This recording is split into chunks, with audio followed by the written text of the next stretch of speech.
ide yang luar biasa, dan ini barangkali untuk mendekatkan kita dengan teman-teman PD, dengan teman-teman wartawan, ini dijadikan sebuah agenda yang mungkin nanti Pak bisa dengan PD-PD yang lain. Jika apa? Tidak ada dusta di antara kita. Ada apapun kita bisa sampaikan kepada Bapak Ibu sekalian, teman-teman sekalian, jika apa tidak muncul opini atau juga yang negatif terhadap kita atau sesama kita. Ini satu hal yang luar biasa. Oleh karena itu sama teman ucapkan Pak Budi, mudah-mudahan yang melakukan ini tercatat sebagai amal yang baik dan menjadi pintu membuka surga panjenengan Bapak. Selanjutnya Bapak sekalian, rekan-rekan dari PWI berkaitan dengan rencana kegiatan kita untuk bukan pembangunan Pak, rehabilitasi, drainase dan trotoar jalan raya Jalan Kasir, bahwa sebenarnya kegiatan ini sudah diagendakan di tahun 2020 dan sebenarnya perencanaan ini sudah di tahun 2019. Jadi perencanaan itu 2019, kemudian selesai 2020 teranggarkan 21 miliar. Kemudian ternyata Allah berkehendak lain, karena apa? Pada 2020 kemarin Allah memberikan cobaan pada Indonesia, kepada kita mencoba bahwa ada pandemi COVID, sehingga kemudian kegiatan rehabilitasi jalan dan trotoar rehabilitasi itu kemudian tertunda pelaksanaannya, dan kemudian uang yang rencananya digunakan untuk kegiatan rehabilitasi tadi diarahkan untuk penanganan COVID. Selanjutnya di tahun 2021 perencanaan di 2021 Ibu Bupati sudah mengamanahkan mereka kami untuk melanjutkan dengan tetap memprioritaskan daerah terhadap penanganan pandemi COVID. Artinya apa? Ketika anggaran untuk drainase dan trotoar rehabilitasi ini dianggarkan, ini bahwa sebenarnya untuk penanganan COVID sudah dianggarkan secara khusus, baik untuk di rumah sakitnya, mungkin juga termasuk sampai pada hal-hal yang lain, termasuk di dalamnya adalah untuk pembelian vaksin. Jadi tolong di tahun 2021 nanti ini untuk penanganan COVID insya Allah mudah-mudahan tidak terkendala dana, apalagi kemudian terganggu karena pembangunan atau rehabilitasi dari rehabilitasi dalam bentuk yang trotoar maupun drainase. Perlu kami matur kepada Bapak Ibu sekalian, rekan-rekan sekalian, bahwa tahun 2021 ini anggaran disiapkan untuk rehabilitasi ini nilainya adalah 21 miliar.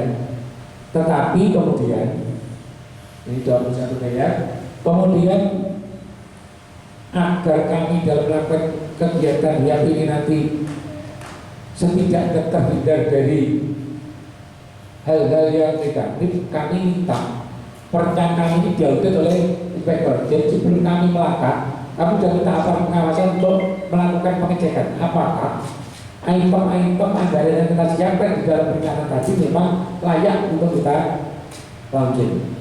Dan dengan profil audit ini kemudian dari anggaran 21 miliar ini kemudian oleh inspektorat penelitian secara detail per item di perencanaan itu, anggaran yang kemudian direkomendasi oleh inspektorat setelah profilnya adalah sebesar 20 miliar 613 juta 165.000 dan seterusnya. Kemudian ini penyebabnya sebenarnya kami begini Pak sekalian. Kenapa kok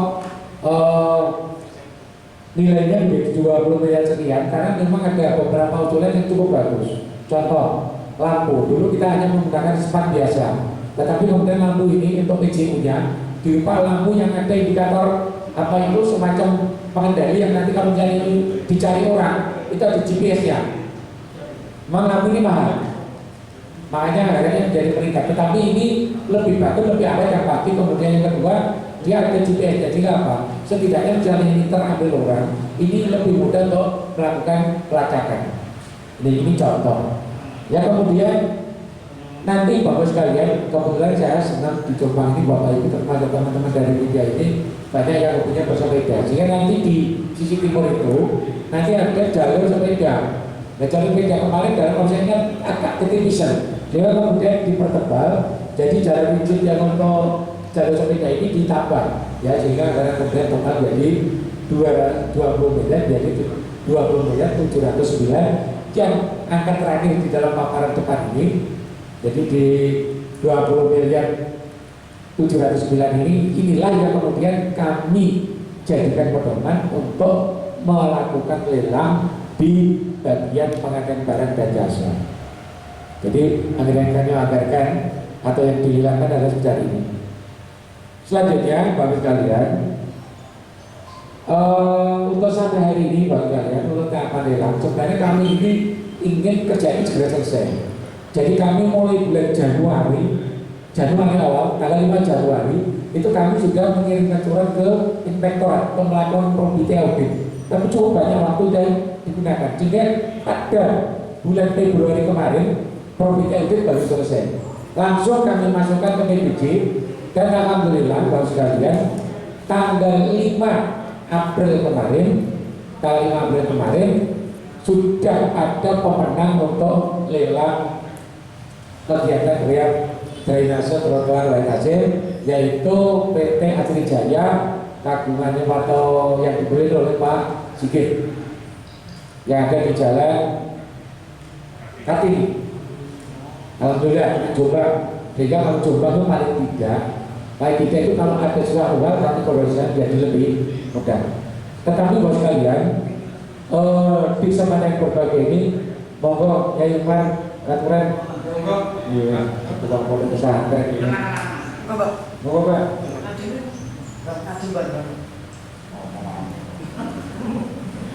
Bapak Ibu yang perlu kami juga katakan kepada panjenengan, di dalam rangka kami menghindari terjadinya unsur korupsi, penyalahgunaan kewenangan di dalam kegiatan ini, sejak kami tanggal 5 Januari mengirimkan dokumen ini ke inspektorat, itu kami juga bersurat ke KPK untuk meminta dilakukan pendampingan. Tetapi sampai hari ini belum dijawab dari KPK. Tetapi kami tidak bersurat untuk dilakukan pendampingan, termasuk ke LKPP. Karena kami waktu itu sebenarnya ketika lelang di Jombang ini juga ada orang LKPP atau lembaga kebijakan pengadaan barang dan jasa yang pusat. Harapan kami mendampingi kegiatan. Tapi sampai hari ini ketika kami koordinasi di Jakarta sedang ada pandemi ini, sehingga di LKPP ini pegawainya WFH. Jadi ketika kami akan keluar ke sana ini tidak bisa ditemui.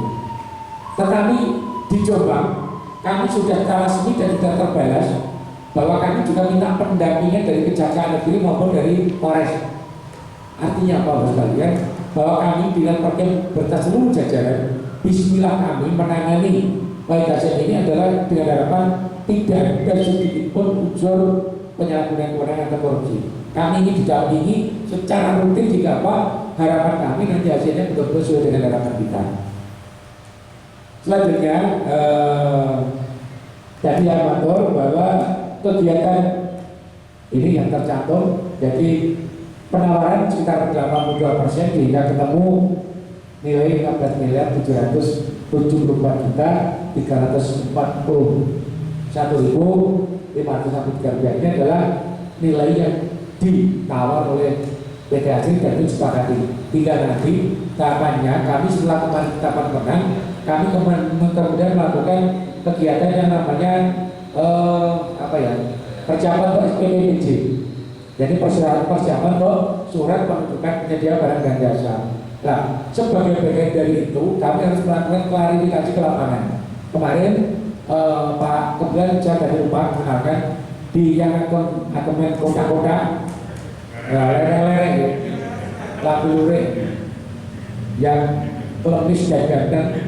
Barangkali panjenengan kenal beliau dulu di MPR, sahabatnya beliau yang pakai batik yang juga tidak ganteng, Pak Nendar.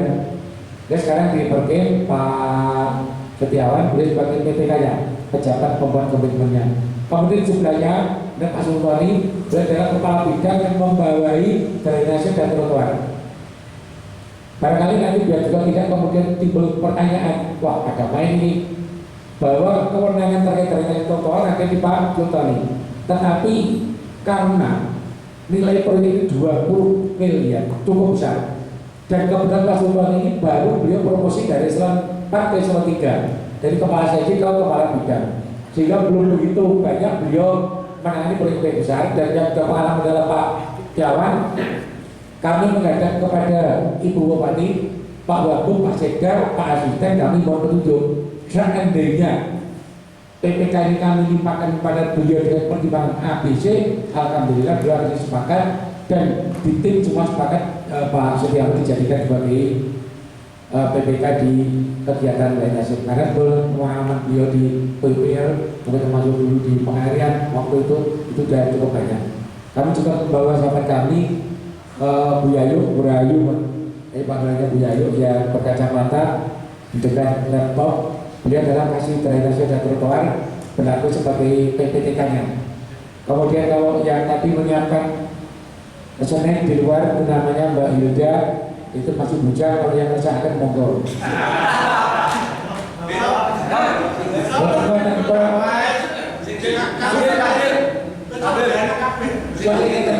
Kalau waktu apa rawat tadi baru masuk kok oleh memburi ya, kayaknya kalau perusahaan tadi kayaknya memang ada perhatian ya. Kamu dan aja. Masuk.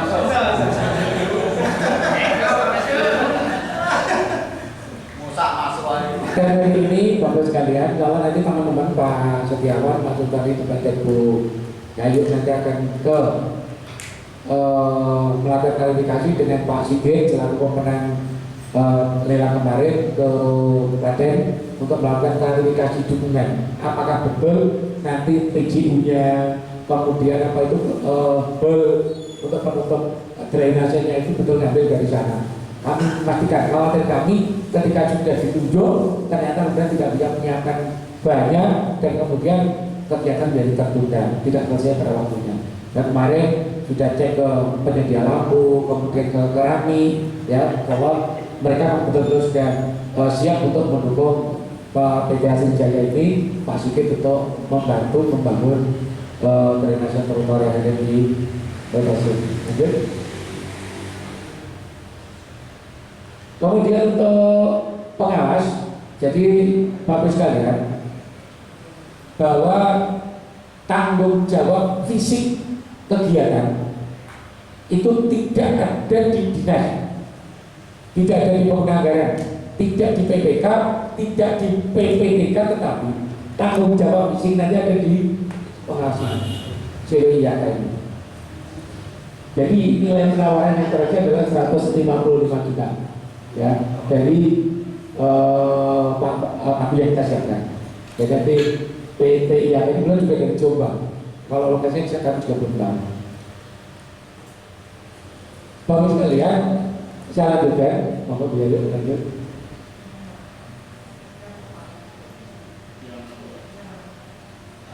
Ini sudah lanjut.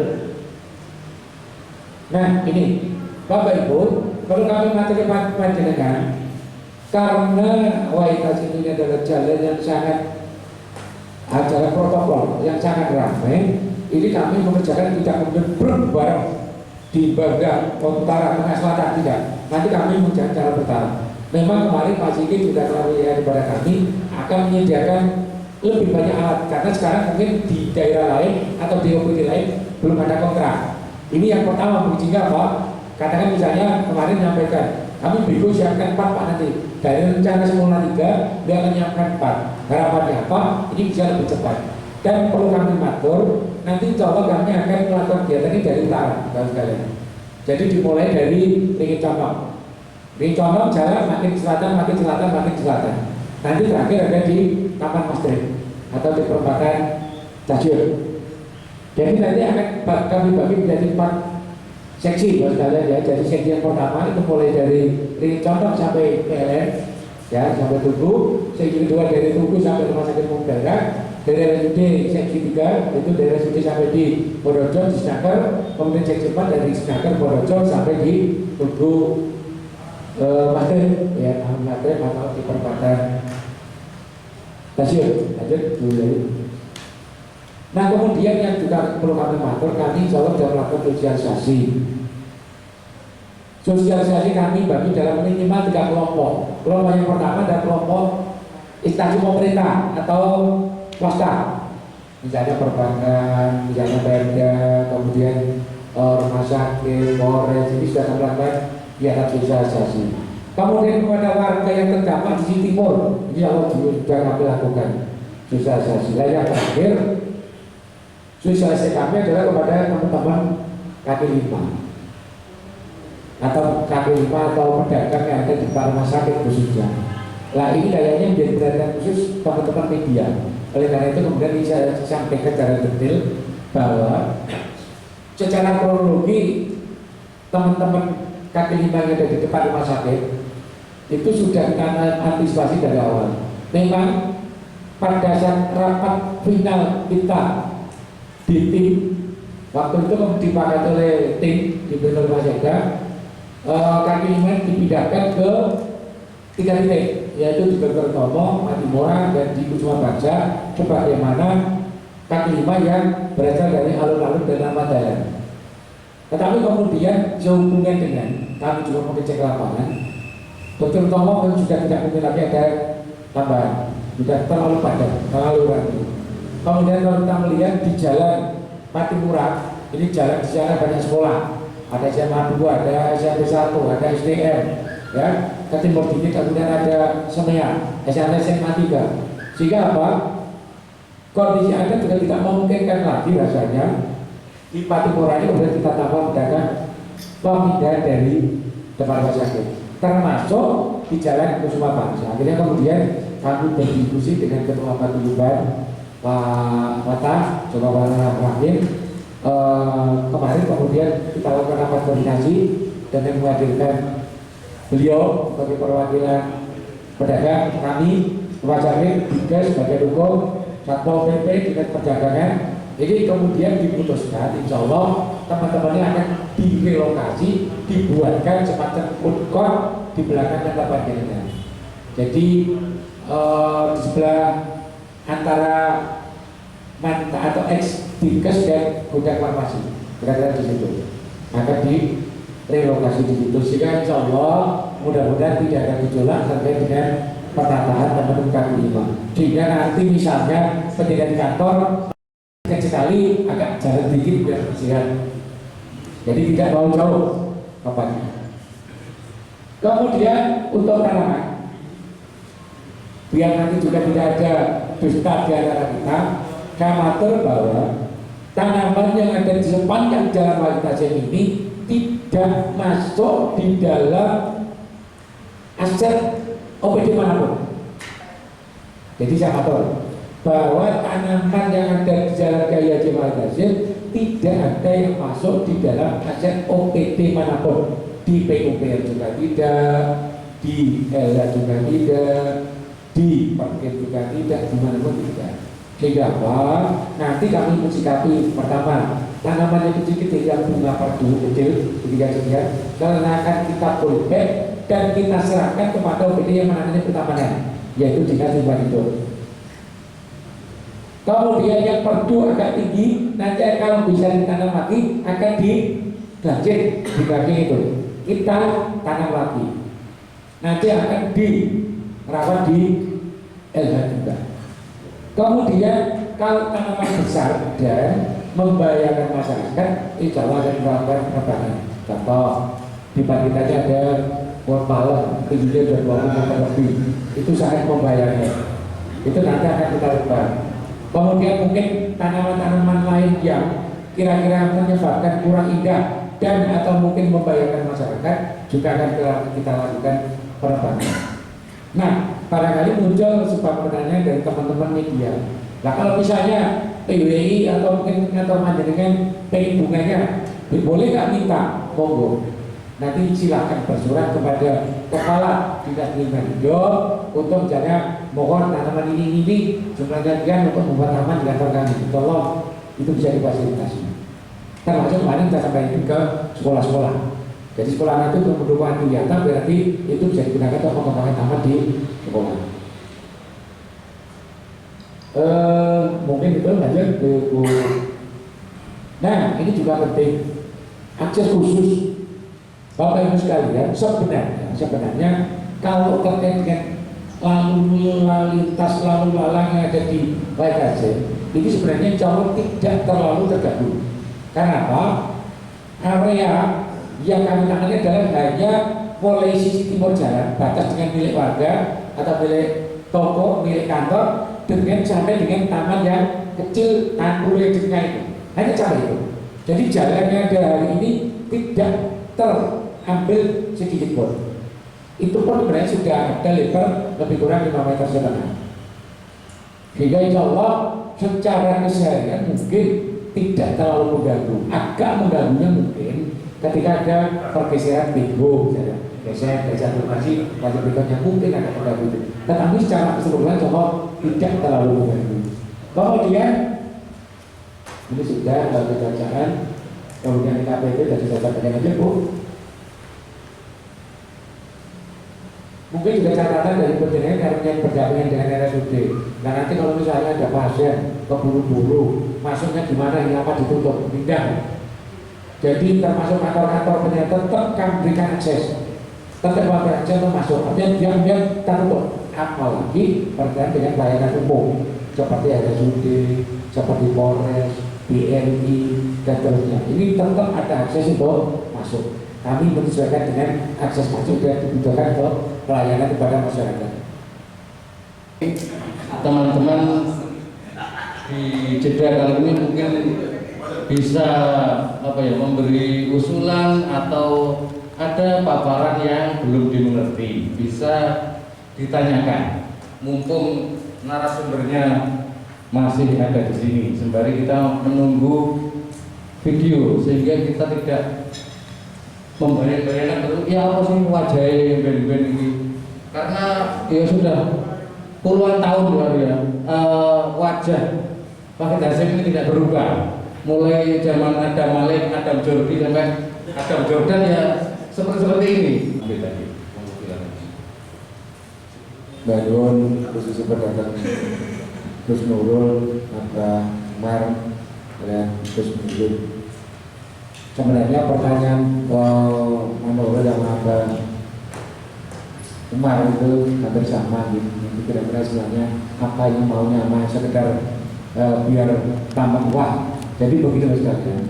Ini sebenarnya bermula dari sebuah ide bahwa area di seputar alun-alun, saya tidak mengatakan berbohong, area di seputar alun-alun, alun itu biasanya satu gabungan, ada pendopo, ada masjid agung, ada alun-alun, itu satu paket. Di kabupaten manapun akan seperti itu rata-rata. Yang tidak itu sangat jarang, atau mungkin sudah diubah. Kami ingin melihat area itu ibaratnya kalau negara itu adalah istana presiden. Satu itu seperti ini kita upayakan jangan sampai terjadi banjir. Dari sisi kami, kita sering melihat bahwa kalau jumlah hujan yang ada sedikit saja, itu alun-alun sisi timur itu pasti paling tidak setengah meter pasti ada airnya. Oleh karena itu kami berpikir, ini mau kami kemanakan air ini? Yang pertama alternatif kami waktu itu adalah kami membuka akses. Kalau Bapak Ibu besok depan Cemea, itu ada Sungai Ijar. Depan Cemea yang kalau ke barat sampai ke perempatan SMA 2 itu. Selatan jalan itu ada sungainya.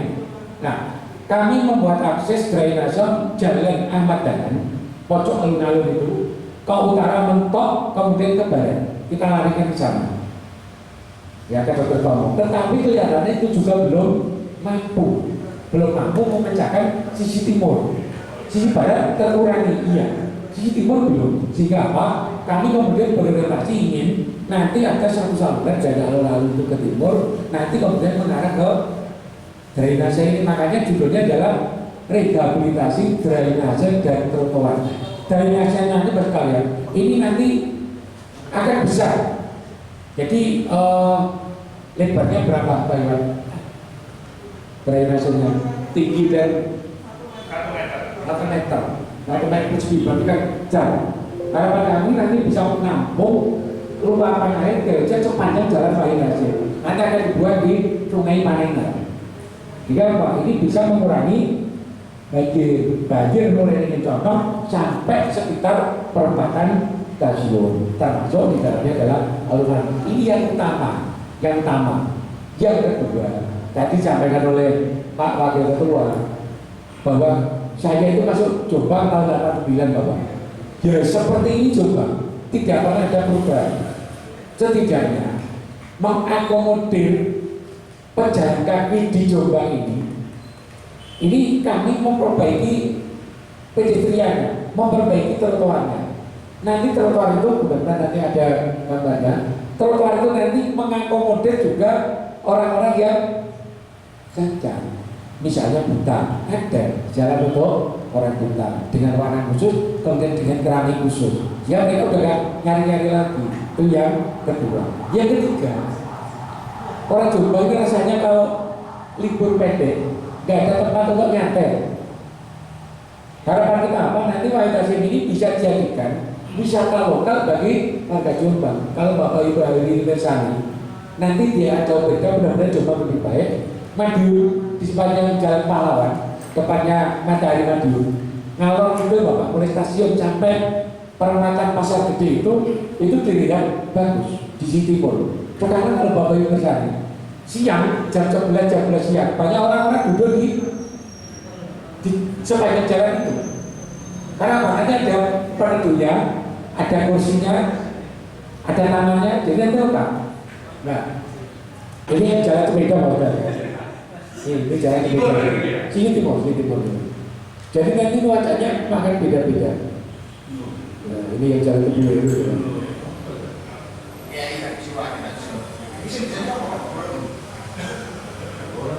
Jadi ada ornamen-ornamen seperti ini gitu Pak. Jadi ada tempat duduk, ini ada tempat sampah, dan ini keramiknya berbeda-beda, ada segi-seginya. Nah.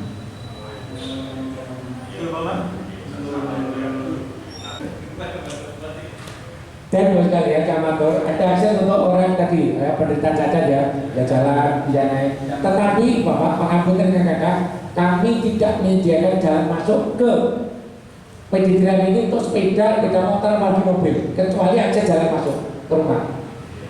Jadi kami tidak berikan kesempatan bagi siapapun dari pacaran naik motor masuk situ, tidak bisa. Hasilnya tidak masuk. Jadi selama saya ngatur jaga di hadapan dengan pasti banyak salahnya. Nyuwun pangapunten kehormatan. Saya berharap kerjasama kami khususnya Pemerintah Jombang Daerah dan teman media lebih khusus PDI ini berjalan lebih optimal. Kami mohon maaf, assalamualaikum warahmatullahi wabarakatuh. Terima kasih Pak Heru dan teman-teman yang hadir siang ini. Minimal hari ini kita sudah mendapatkan gambaran yang jelas ya. Ibarat pohon itu kita nggak hanya melihat buahnya Pak Heru, tapi dengan penjelasan tadi kita mengapa buah itu enak, ada akarnya di sini, ada struktur tanahnya memang subur, sehingga kita mendapatkan gambaran buah itu secara utuh, mulai dari akar sampai daun sampai rasa seperti itu. Mungkin ya forum-forum ini baru yang nanti sebagai pintu silaturahmi bukan hanya antara wartawan dan narasumber, bukan hanya sekat itu, tapi lebih cair lagi. Demikian acara Ngopi Bintan hari ini kita akhiri. Wabillahi taufiq wal hidayah, waridho wal inayah. Wassalamualaikum warahmatullahi wabarakatuh.